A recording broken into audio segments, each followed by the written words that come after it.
আল্লাহর নবীজি সাল্লাল্লাহু আলাইহি ওয়াসাল্লামের এক সাহাবীর ঘটনা আপনাদেরকে শোনাই। আবু দাহদা রাদিয়াল্লাহু তাআলা আনহু নবীজির একজন প্রিয় সাহাবী আল্লাহর নবীজির খেদমতে হাজির হলেন আর বললেন, ইয়া রাসূলুল্লাহ, ইয়া হাবিবাল্লাহ, ওগো নবীজি, আমি শুনতে পেরেছি আল্লাহ নাকি আমাদের কাছ থেকে ঋণ চেয়েছেন, অথচ আল্লাহ হলেন ধনী। আল্লাহর চাইতে ধনী দুনিয়ার জমিনে আর কেউ? জুড়ে বলেন, আল্লাহর চাইতে ধনী তো দুনিয়াতে আর কেউ নাই।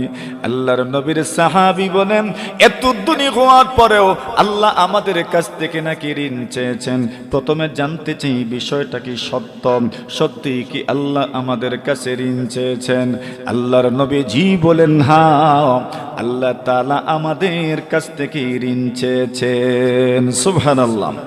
আল্লাহর নবীর সাহাবী বলেন, ইয়া রাসূলুল্লাহ, ইয়া হাবিবাল্লাহ, ওগো নবীজি, জানবার বড় মনে চায় আল্লাহ ধনী হওয়ার পরেও আমাদের কাছে কেন ঋণ চাইলেন? আল্লাহর নবীজি বলেন, আল্লাহ ঋণ কবুল করবেন আর আমাদেরকে ঋণদাতাদেরকে আল্লাহ তার জান্নাতের মেহমান বানায়া দিবেন। আল্লাহর নবীজি বলেন, সাহাবীরা আমার, যদি ওই ব্যক্তি, ঋণদাতা ব্যক্তি, যেই ব্যক্তি আল্লাহকে ঋণ দিয়েছে, সে যদি অন্য আমলে জান্নাতি হয়ে যায়, তবে ঋণ দেওয়ার কারণে আল্লাহ তাআলা জান্নাতের মধ্যে তার পজিশন বাড়ায় দিবেন। আল্লাহর নবীর সাহাবী বলেন, ওগো নবীজি, এইবার আমার মনের কথাগুলো আপনাকে বলছি, আপনি শুনেন। আমি দুইটা বাগানের মালিক, আমার দুইটা বাগান আছে। ইন্নালি হাদিকাতাইন, ওগো আল্লাহর নবীজি, আমার দুইটা বাগান আছে। লা আমলিকু গায়রাহুমা, ওই দুইটা বাগান ব্যতীত আমি আর কোনো কিছুর মালিক নাই। আমার 1 ইঞ্চি জায়গাও আর নাই, 1 শতক জায়গাও আমার নাই। আল্লাহর নবী গো, দুইটা বাগানের মালিক আমি। ওই দুইটা বাগান কোন কোন জায়গায় আছে তাও বলে দিচ্ছে, শোনেন। ইহদাহুমা ফিল আলিয়া, একটা বাগান হলো উপরাঞ্চলে, ওয়া উখরাহুমা ফিস সাফিলা, আরেকটা বাগান হলো লামা ইসলামপুরে। মানে বোঝায় দিলেন, ইয়া রাসূলুল্লাহ, একটা বাগান এমন আছে যেই বাগান বর্ষায় কোনোদিন বন্যায় প্লাবিত হয় না, আর আরেকটা বাগান এমন আছে যে বাগানটা বন্যায় প্লাবিত হয়ে যায়। আল্লাহর নবীজি গো, এবার আমার পুরা সম্পত্তির একটা হিসাব আপনাকে দিলাম। ওই দুইটা বাগান ব্যতীত আমি আর কোনো কিছুর মালিক না। ওগো নবীজি, আপনাকে আমি সাক্ষী রেখে ঘোষণা দিলাম, আমার আল্লাহ যেহেতু ঋণ চেয়েছেন, আমার আল্লাহ যেহেতু করজ চেয়েছেন, বুঝে নিতে পেরেছি গো, আল্লাহর তো করজের দরকার নাই। আল্লাহ দেখতে চান কে কত বড় দিলের মানুষ। আমি ঘোষণা দিলাম, আমার দুইটা বাগান আমার আল্লাহর নামে আমি করজ দিলাম। আর জোরে, मैं सूरत यूसुफ का नहीं चाहने वाला, मैं सूरत यूसुफ का नहीं चाहने वाला, मैं कैस के मानिंद नहीं आशिक लैला, मैं कैस के मानिंद नहीं आशिक लैला, मैं तालिब मौला हूँ मेरे इश्क निराला, मैं तालिब मौला गो मेरे इश्क निराला, है जुमला जगह जिनकी तजल्ली से उजाला, है जुमला जगह जिनकी तजल्ली से उजाला, ला इलाहा इल्लल्लाह, ला इलाहा इल्लल्लाह। লা ইলাহা ইল্লাল্লাহু মুহাম্মাদুর রাসূলুল্লাহ।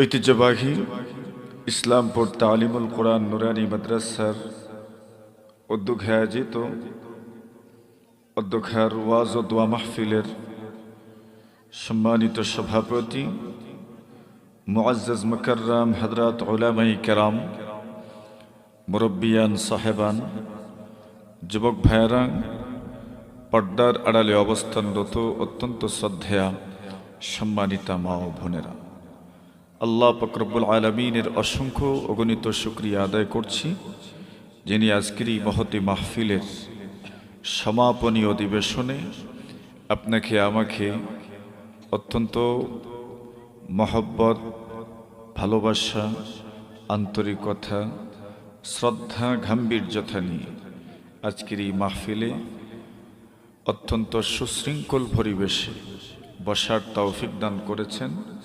এজন্য জবান খুলে মহব্বতের সাথে আমরা কালিমাতুশ শুকুর পাঠ করছি, সকলেই পড়ি আলহামদুলিল্লাহ।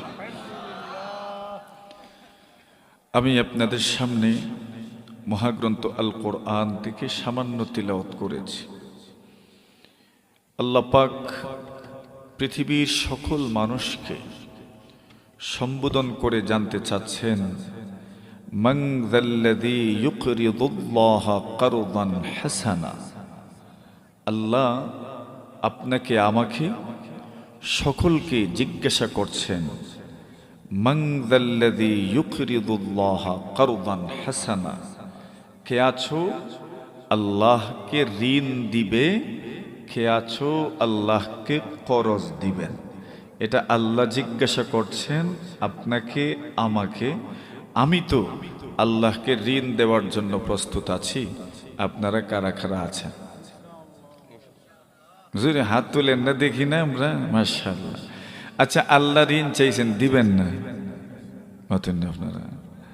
দুনিয়ার অন্য মানুষ যদি ঋণ চাইতো তবে না চিন্তা করতাম পরিশোধ করবে কিনা, পরিশোধ করতে পারবে কিনা। কিন্তু আল্লাহ যেখানে ঋণ চাচ্ছেন তো দেওয়ার দরকার আছে না নাই? জোরে বলেন, দিবেননি আল্লাহরে ঋণ? মাশাআল্লাহ। আচ্ছা বলেন না, আল্লাহকে ঋণ দিতে পারাটা আমাদের জন্য অত্যন্ত সৌভাগ্যের কিনা, যে আমরা আল্লাহকে ঋণ দিতে পারলাম। ঋণ দেওয়ার মধ্যে একটা সওয়াব আসেনি? কম না বেশি? বেশি। কি পরিমাণ বেশি? আল্লাহর রাসূল সাল্লাল্লাহু আলাইহি ওয়াসাল্লাম বলেন, রাআইতু লাইলাতাল উসরিয়া বি মাকতুবান আলা বাবিল জান্নাহ। নবীজি সাল্লাল্লাহু আলাইহি ওয়াসাল্লাম বলেন, আমি যখন মেরাজে গেলাম, মেরাজে যাওয়ার পরে জান্নাত ভ্রমণ করেছি, জাহান্নাম ভ্রমণ করেছি। পয়গম্বর আমাদের সামনে বর্ণনা করেছেন জান্নাতে কি দেখলেন, জাহান্নামে কি দেখলেন। নবীজি সাল্লাল্লাহু আলাইহি ওয়াসাল্লাম বলেন, আমি যখন জাহান্নামে গেলাম, জাহান্নামে এমন কিছু মানুষ আমি দেখেছি, কওমুম মাহুম সিয়াতুন কাআদনাবিল বাকার। এমন একজন মানুষ আমি জাহান্নামে দেখেছি, যে মানুষগুলোর হাতে গরুর লেজের মতো ছড়ি আছে। মানে এরা মানুষের উপর জুলুম করত, লাঠির জোরে শাসন করত। কিসের জোরে? এমন মানুষ সমাজে আছে না নাই? আর জোরে বলেন, এমন মানুষও আছে। আল্লাহর হাবিব বলেন, আমি জাহান্নামে দেখেছি। আল্লাহর নবীজি বলেন, আমি জাহান্নামের মধ্যে দুই ধরনের মানুষ দেখেছি, সিনফান মিন আহলিন নারি লাম আরাহুমা। দুই ধরনের মানুষ আমি জাহান্নামে দেখেছি। এক ধরনের মানুষ হলো কওমুম মাহুম সিয়াতুন কাআদনাবিল বাকার। একদল মানুষের হাতে আমি দেখেছি গরুর লেজের মতো ছড়ি, ইয়াদরিবুনা বিহান নাস। যারা ওই ছড়ির মাধ্যমে মানুষের উপর জুলুম করে, মানুষের উপর নির্যাতন করে, মানুষের উপর দাবাও সবসময় দাবাও ঢালায় রাখে, মানুষকে সবসময় প্রেসারের মধ্যে রাখে। ক্ষমতার জন্য মানুষের উপর শাসন করে। আল্লাহর নবীজি বলেন এমন মানুষদেরকে আমি জাহান্নামে দেখেছি। 2 নম্বরে এমন কিছু মানুষকে জাহান্নামে দেখেছি। আল্লাহর নবীজি বলেন ওয়ানিসাউন কাসিয়াতুন আরিয়াতুম মুমিলাতুম মাইলাত। আল্লাহর নবীজি বলেন এমন একদল মানুষকে জাহান্নামে দেখেছি। ওই মানুষগুলোর পরিচয় হলো এরা এমন মহিলা এমন মহিলা যেই মহিলারা কাপড় পরিধান করে উলঙ্গ। নাউজুবিল্লাহ বলেন। আচ্ছা বলেন না এই কথাটা কত ওজনদার, কত গভীর। আল্লাহর নবীজি বলছেন নিসাউন কাসিয়াতুন আরিয়াতুন, এমন মহিলা যেই মহিলারা কাপড় পরিধান করে উলঙ্গ। কিভাবে উলঙ্গ? মুফাসসিরিনে কেরাম মুহাদ্দিসিনে কেরাম বলেন এরা টাইট ফিট পোশাক পরিধান করে, শর্টকাট পোশাক পরিধান করে, হালকা পাতলা পোশাক পরিধান করে। এমন মহিলা ইসলামপুর করাইয়া সহ আমাদের কামারচাক, আমাদের রাজনগর, কমলগঞ্জ, কোলাউড়ার মধ্যে আছে না নাই? নবীজি বলেন এরা এমন কাপড় কেন পরিধান করি? নবীজি বলেন মাইলাতুম মুমিলাত। এমন কাপড় পরিধান করার উদ্দেশ্য কি? নিজেকে অন্য পুরুষের কাছে আকর্ষণীয় করে তোলা, অন্য পুরুষদের দৃষ্টি আকর্ষণ করা। আল্লাহর নবী বলেন রুউসুহুন্না কাআসনি, বলা হয় জোরে বলেন ঠিক কিনা? আল্লাহর নবীজি বলেন ওই মহিলাদের একটা পরিচয় হলো রুউসুহুন্না কাআসনিমাতিল বুখতিল মাইলা। যেমন ভাবে একটা গরুর গুজ আমরা বলি যেমন উঁচা থাকে, উটের কুহান, উটের কুজ এবং উটের গুজ যেমন উঁচা, আল্লাহর নবীজি বলেন এদের মাথাটাও যেন এরকম উঁচা। মানে কাপড় নাই মাথার মধ্যে। আল্লাহর নবীজি বলেন ওই মহিলারা জান্নাতে প্রবেশ করবে না। লাম ইয়াদখুলনাল জান্নাত, আল্লাহর হাবিব বলেন জান্নাতে প্রবেশ করবে না। ওয়ালা ইয়াজিদনা রিহাহা, আল্লাহর নবীজি বলেন জান্নাতের ঘ্রাণও পাবে না। জান্নাতে প্রবেশ তো করবেই না, জান্নাতের ঘ্রাণও পাবে না, জান্নাতে প্রবেশও করবে না, জান্নাতের ঘ্রাণও পাবে না। আমার সন্তান, আমার কন্যা, আমার স্ত্রী, আমার বাতিজি, আমার বাগ্নি জান্নাতে যাইতো না, চাইনি আমরা? চাইতো না? যাইতো? জোরে বলেন। আল্লাহর নবী বলেন এমন মহিলারা যারা হবে লাম ইয়াদখুলনাল জান্নাত, এরা জান্নাতে প্রবেশ করবে না। ওয়ালা ইয়াজিদনা রিহাহা, জান্নাতের ঘ্রাণও পাবে না। ওয়া ইন্না রিহাহা লাতুজাদু মিন মাসিরাতি কাযা ওয়া কাযা। আল্লাহর নবীজি বলেন অথচ জান্নাতের ঘ্রাণ কি পরিমাণ দূর থেকে পাওয়া যায়। তুমি যদি দুনিয়াতে কোনো আতর মাখো, আতর গায়ে লাগাও, 100 হাত দূর থেকে হয়তো আতরের ঘ্রাণ পাওয়া যায়, বেশি বললাম 200 হাত দূর থেকে আতরের ঘ্রাণ পাওয়া যাবে। কিন্তু নবী বলেন জান্নাতের ঘ্রাণ 40 বছরে যত দূর যাওয়া যায়, জান্নাতের ঘ্রাণ এত দূর থেকেও পাওয়া যায়। আরো আসতে বলেন, আরো জোরে, আরো জোরে। আরে জান্নাতের ঘ্রাণ কত দূর থেকে পাওয়া যায়? আল্লাহর নবীজি বলেন জান্নাতের ঘ্রাণ 40 বছরে যত দূর যাওয়া যায় এত দূর থেকেও জান্নাতের ঘ্রাণ পাওয়া যায়। নবীজি জান্নাতের জাহান্নামের কারগুজারি শুনাইলেন। জান্নাতের কারগুজারি রাসূল শুনান রাআইতু লাইলাতান উসরিয়া বি মাকতুবান আলা বাবিল জান্নাত। আমি যখন জান্নাতে গেলাম, জান্নাতের দরজার মধ্যে লিখে দেখেছি আল্লাহ পাক জান্নাতের দরজার মধ্যে লিখে রেখেছেন ইন্নাস সাদাকাতা বিআশরি আমসালিহা। আল্লাহর কোন বান্দা বান্দি যদি সদকা দিতে পারে তবে তার আমলনামায় 10টা নেকি দেওয়া হয়। ওর আসতে কইছেন যে ঘুমাইছে, কিছু আইছে নি? একবার 2টা হাত উঁচু করে আল্লাহু আকবার, দুই হাত আল্লাহু আকবার। মাশাআল্লাহ, বাস।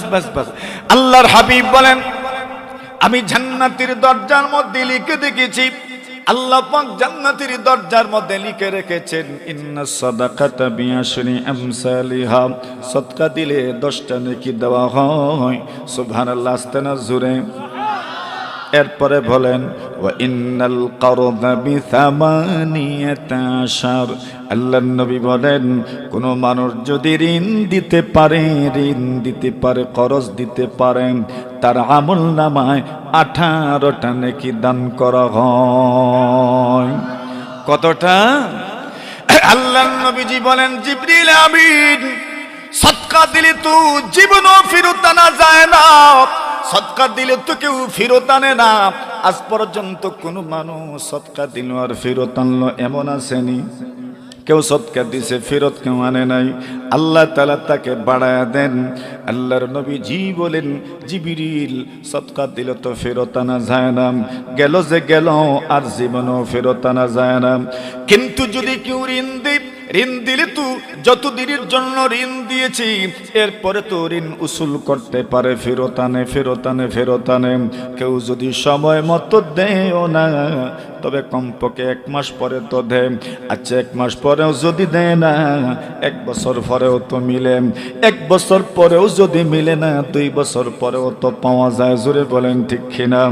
আল্লাহর নবী বিশ্ব নবীজি বলেন যারা ঋণ নিল আর এরপরে সময় মতো পরিশোধ করলো না, অথচ তার সময় মতো পরিশোধ করার মতো সক্ষমতা আছে, আল্লাহর নবীজি বলেন মাতালুল গানি জুলমন, যেই ব্যক্তি ঋণ নিল কিন্তু সময় মতো পরিশোধ করার সক্ষমতা থাকার পরে পরিশোধ করলো না, নবীজি বলেন সে জুলুম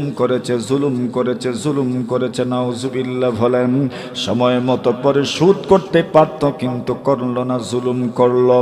কিন্তু যদি কোনো মানুষ সত্যিকার অর্থে যদি অক্ষম হয়, আল্লাহ তাআলা জানায়া দেন ঋণদাতা, আল্লাহর বলি গো তুমি তো একটা নেক কাজ আগেই করেছ, লোকটা যেহেতু অক্ষম হয়ে গেছে এইবার আরেকটু সময় বাড়ায়া দাও। আল্লাহ তাআলা জানায়া দেন ও ধনী, আরেকটু সময় যদি বাড়ায়া দিতে পারো, নবীজি বলেন কি পরিমাণ সওয়াব হবে জানোনি? উদাহরণ দিয়ে বুঝায়া দেই।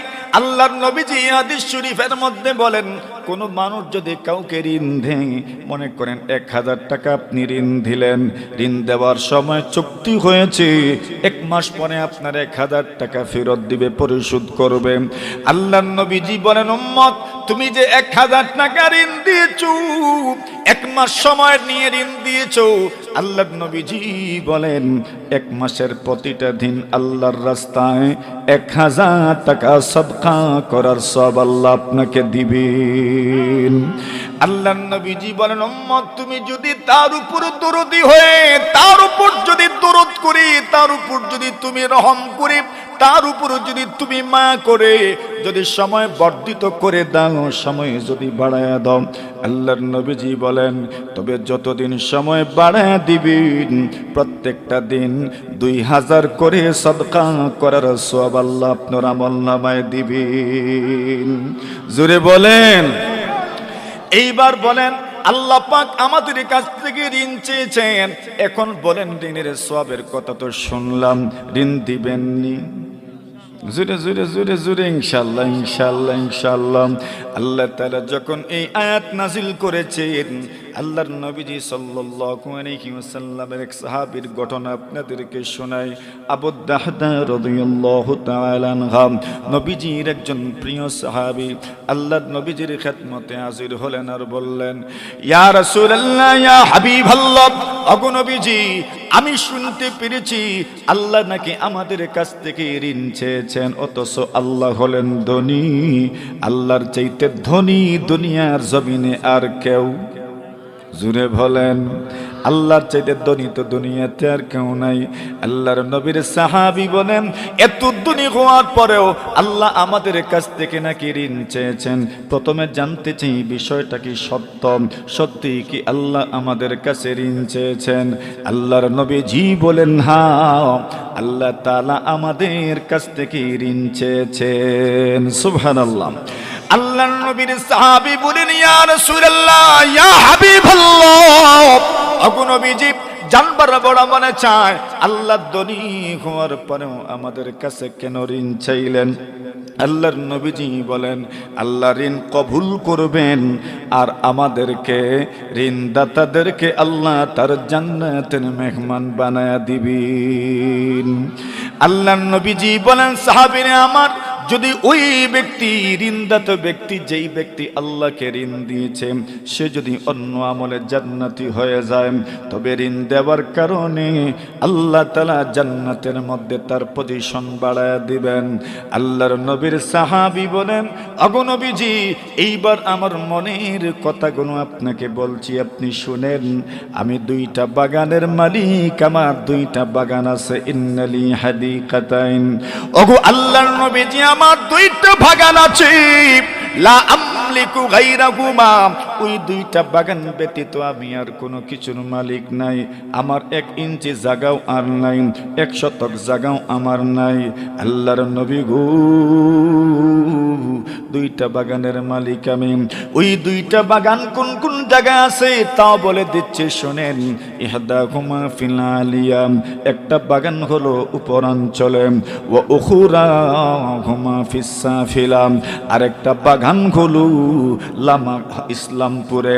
মানে বোঝায় দিলেন ইয়া রাসূলুল্লাহ, একটা বাগান এমন আছে যেই বাগান বর্ষায় কোনোদিন বন্যায় প্লাবিত হয় না, আর আরেকটা বাগান এমন আছে যে বাগানটা বন্যায় প্লাবিত হয়ে যায়। আল্লাহর নবীজি গো, এবার আমার পুরা সম্পত্তির একটা হিসাব আপনাকে দিলাম। ওই দুইটা বাগান ব্যতীত আমি আর কোনো কিছুর মালিক না। ওগো নবীজি, আপনাকে আমি সাক্ষী রেখে ঘোষণা দিলাম, আমার আল্লাহ যেহেতু ঋণ চেয়েছেন, আমার আল্লাহ যেহেতু খরচ চেয়েছেন, বুঝে নিতে পেরেছি গো, আল্লাহর তো খরচের দরকার নাই। আল্লাহ দেখতে চান কে কত বড় দিলের মানুষ। আমি ঘোষণা দিলাম, আমার দুইটা বাগান আমার আল্লাহর নামে আমি খরচ দিলাম। আর জোরে, কয়টার মালিক? দুইটাই। কারে দিছ? মা ধন্য না রে বা, কারে দিছেন? কি বুঝা গেল? দিল ছোট না বড়? অনেক বড়। মাশাআল্লাহ। নবীর সাহাবীরা তো এমনই ছিলেন। আল্লাহর হাবিব বলেন, সাহাবীরা আমার, দুইটা বাগান, তুমি দুইটা বাগানেরই মালিক, দুইটা বাগানই তুমি আল্লাহকে খরচ দিবা। হয় না? তোমার তো প্রয়োজন আছে, তোমার সন্তান আছে, স্ত্রী আছে, তোমার পরিবার পরিজন আছে, তোমার পরিবার পরিজনের জন্য তো জীবিকার দরকার। ইসলাম বলে এমন ব্যালেন্স রাখো, এমন ভারসাম্যতা রাখো। আজকে সদকা দিলাম, আগামীকাল মানুষের কাছে হাত পাততে শুরু করলাম, এমন সদকা আল্লাহ পছন্দ করেন না। আল্লাহ বলেন এমন দাও, এমন কিছু দিও যা দিলে পরে সহ্য করতে পারো, নিজে মানুষের কাছে হাত পাততে হয় না।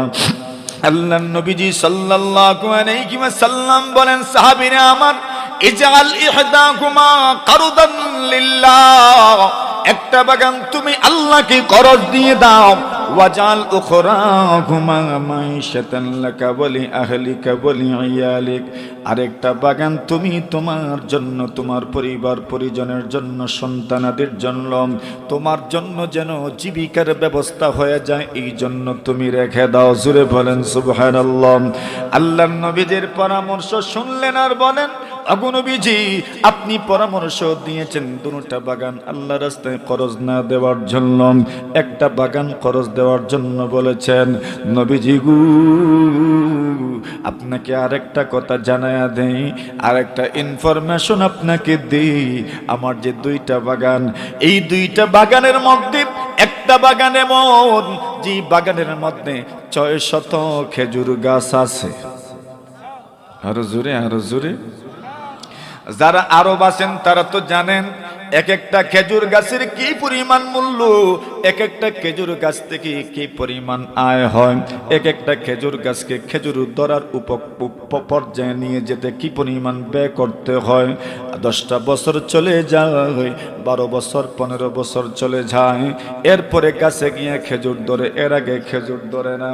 আল্লাহর নবী বিশ্ব নবীজি মুহাম্মদুর রাসূলুল্লাহ সাল্লাল্লাহু আলাইহি ওয়াসাল্লামকে উনি বলেন, আল্লাহর নবীজি গো, আমার একটা বাগানে 600 খেজুর গাছ আছে, 600 খেজুর গাছ। জোরে জোরে বলেন সুবহানাল্লাহ।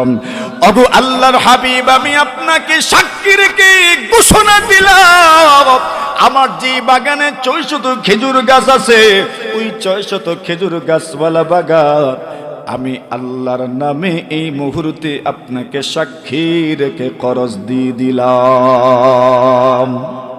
আর জোরে, কত খেজুর গাছ আছে?